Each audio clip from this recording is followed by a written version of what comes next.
bentuknya juga kalau pakai nalar manusia agak aneh, misalnya ada penuh dengan mata dan sebagainya. Nah ini saya sebenarnya mungkin harus baca lebih dalam lagi, tapi saya nggak tahu kenapa saya pikir udah saya tanya Pak Paul aja nanti pas ibadah hari Minggu gitu, dan sekarang untuk puji Tuhan saya ada kesempatan nanya dan semoga Pak Paul bisa juga jawab gitu. Itu maksudnya apakah makhluk-makhluk ini siapa gitu, dan ke-24 orang tua ini siapa, dan apakah mereka benar-benar karakter dalam tanda kutip karakter seperti para malaikat dan sebagainya, atau ini perumpamaan untuk menjelaskan keadaan di akhir zaman apa gimana gitu Pak. Ya itu sih, mohon maaf kalau saya berbelit-belit barusan, tapi intinya saya bingung sama makhluk-makhluk dan binatang-binatang yang ada di Wahyu bab 4 itu. Saya tiba-tiba stop saya belum lanjut baca dulu. Saya pikir saya harus nanya ini dulu sebelum saya lanjut baca gitu Pak.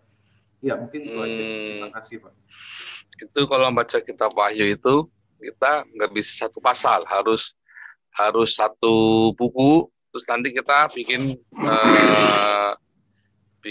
kalau di kelas apologetik itu ada bagaimana cara membaca kitab Wahyu. Tapi saya pernah ngajar ini, cari video saya Second Coming.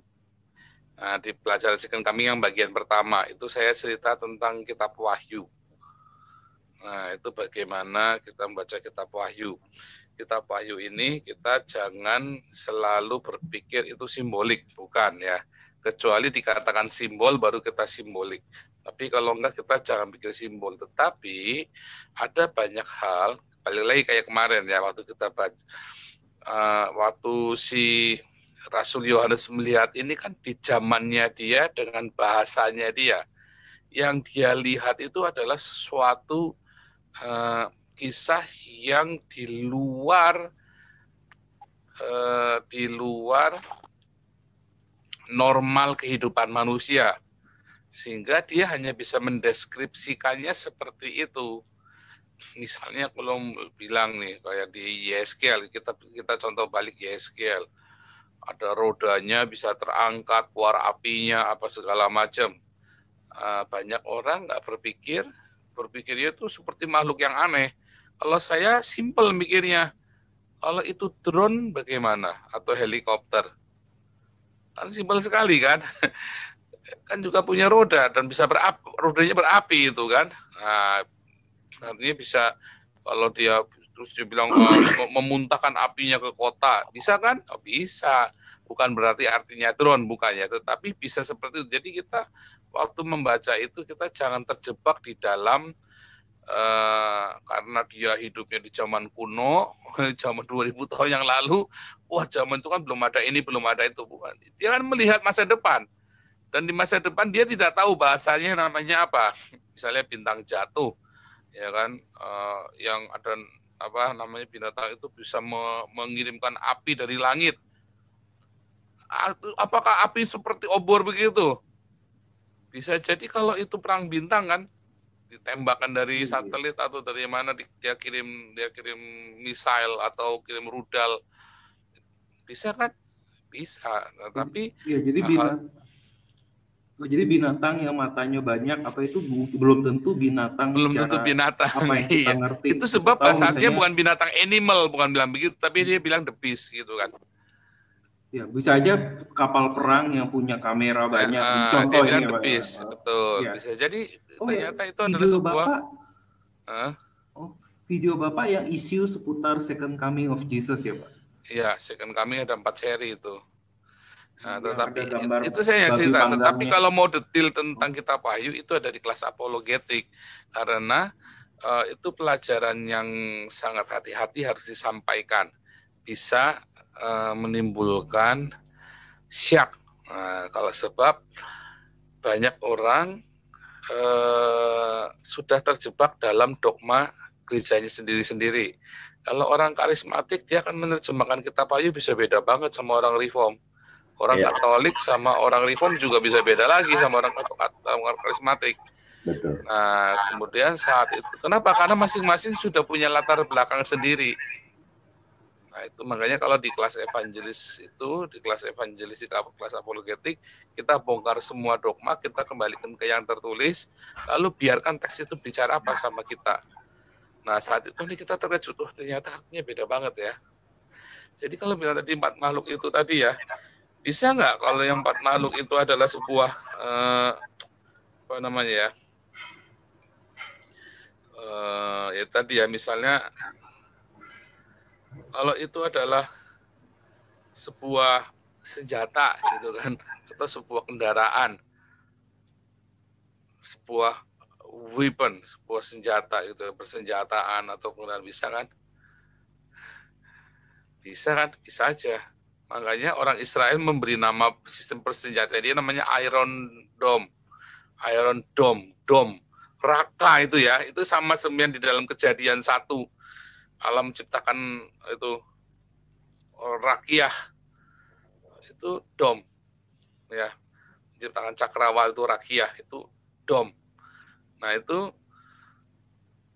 melindungi dari ini, dari memisahkan langit yang air yang di atas dan air yang di bawah. Nah, itu Iron Dome itu begitu. Dan itu api-api yang dari langit itu kan dilindungi semua kan. Itu seperti itu bisa. Kayak tank mereka kan namanya Merkava misalnya. Itu kan Nah, Merkava itu juga misalnya sering seperti disebut itu di kata. Tapi Alkitab.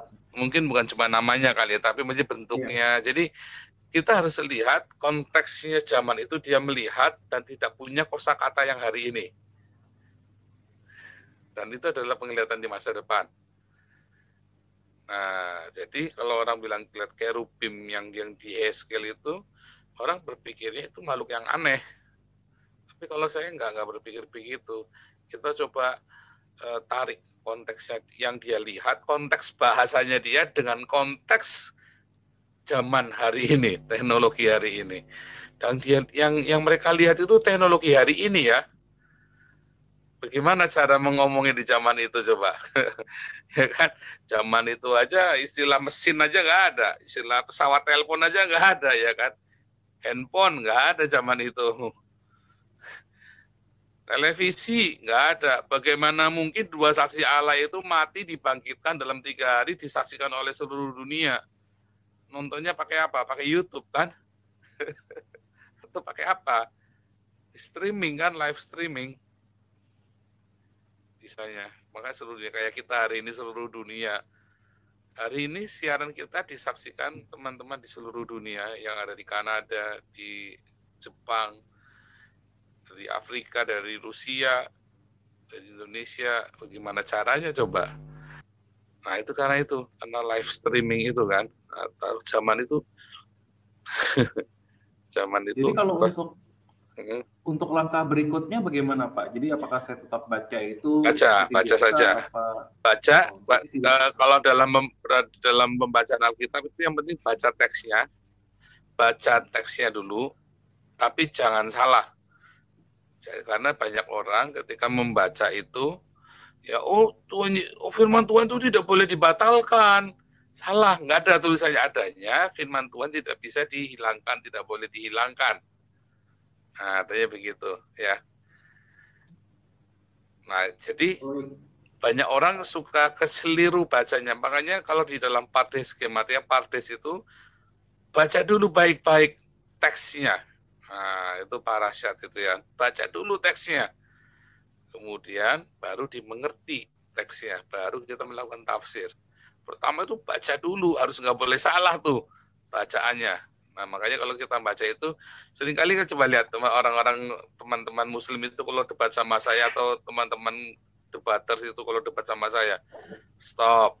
Yang kamu maksud dengan ini mana ayatnya? Ini bunyinya nggak begitu. Saya kan sering bilang gitu kan, ayatnya bunyinya nggak begitu, begini loh bunyinya.